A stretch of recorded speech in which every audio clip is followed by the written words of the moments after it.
நாளிலே ஒட்டுமொத்த இந்தியாவுமே திரும்பி பார்க்கின்ற வகையில் நம்முடைய மாண்பு முதலமைச்சர் அவர்கள் கலைஞர் மகளிர் உரிமை தொகை திட்டத்தை சென்ற 2023 ஆண்டு பேரறிஞர் அண்ணாவுடைய பிறந்தநாள்ல செப்டம்பர் 15ஆம் தேதி புஷ்டி வச்சாங்க.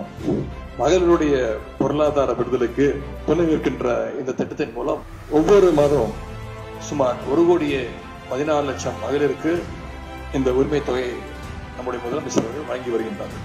இதற்கிடையே புதிய உரிமை தொகை கோரி பெறப்பட்டுள்ள விண்ணப்பங்களை வருவாய்த்துறை மூலமாக ஃபீல்ட் இன்ஸ்பெக்ஷன் செய்யப்பட்டு வருகின்றன. முகாம்களில் பெறப்பட்ட விண்ணப்பங்களுடைய அடிப்படையில் தகுதியான மகளிருக்கு வருகின்ற டிசம்பர் மாதம் 15ஆம் தேதி முதல் கலைஞர் மகளிர் உரிமை தொகை திட்டம் வழங்கப்படும் என்று முதலமைச்சர் அவர்கள் முடிவெடுத்திருக்கிறார்கள். இந்த செய்தியை இந்த மாவட்டத்தின் மூலமாக இங்கே நான் உங்களோடு பகிர்ந்து கொள்ள விரும்புகின்றேன்.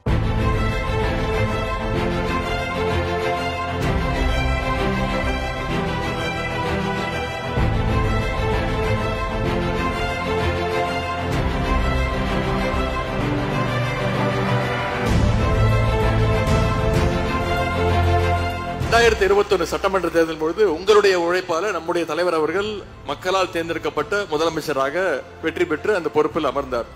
அடுத்த 5 மாதம் மிக மிக முக்கியம்.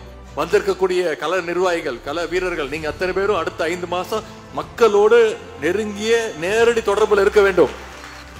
அரசினுடைய பிரச்சாரத்தை, தலைவருடைய சாதனைகளை, செஞ்சிருக்கக்கூடிய திட்டங்களை தைரியமா நீங்க மக்கள்கிட்ட கொண்டு போய் சேர்க்க வேண்டும். மீண்டும் அடிமை ஆட்சிய தமிழ்நாட்டுக்குள்ள வராம தடுக்க வேண்டிய கடமை தமிழ்நாட்டு மக்களுக்கு மட்டுமல்ல, தமிழ்நாட்டு மக்களை விட அதிகமான கடமை திராவிட முன்னேற்ற கழகத்துடைய தொண்டர்கள் உங்க கையில இருக்கு.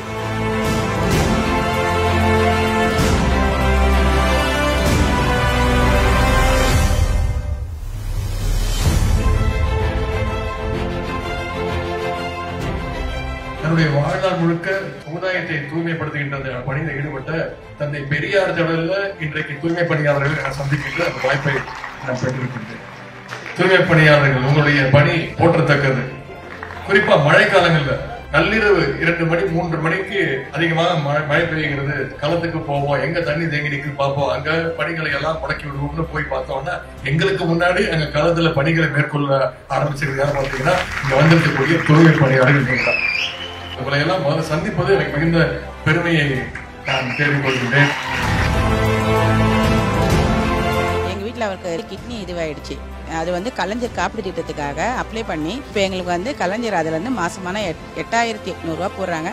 அவருக்கு ஃப்ரீ டயாலிசிஸ் பண்றாங்க. சொன்னா எங்க வீட்டுல எல்லாம் நல்லா இருக்கா சொன்னா அதுக்கு தலைவரோட ஆட்சி தான்ப்பா. அந்த 15ஆம் தேதி அப்படின்னாக்கா சாலிடா வீட்டுல கூட கேட்ட கொடுக்க மாட்டாங்க. ஆனா அந்த 15ஆம் தேதி ஆனா 1000 ரூபாய் வந்தது. பசங்களுக்கெல்லாம் எல்லாருக்கும் கல்வி தொகை கொடுக்குறாரு. 6ஆம் வகுப்புல இருந்து 12ஆம் வகுப்பு வரைக்கும் கொடுக்குறாரு. அதுக்கு மேல காலேஜ் மேல் படிப்புக்கானதுக்கும் கொடுக்குறாரு. அவர் எங்க கூட பிறந்தவர். எங்களெல்லாம் பார்த்தா அக்கா நீங்க நல்லா இருக்கிறீங்களா அப்படின்னு கேட்பாரு. அதனால அவர் எங்க கூட பிறந்தவர் தான். அடிக்கடி தொகுதிக்கு வராரு. அடிக்கடி வந்து பாக்குறாங்க, நேரம் வந்து பாக்குறாங்க. ஒவ்வொரு பகுதியா போயிட்டு என்ன நிறைய குறை கேட்டு நல்லா செயல்பட்டாரு. கருப்பு சிவப்பை யாராலையும் அழிக்க முடியாது.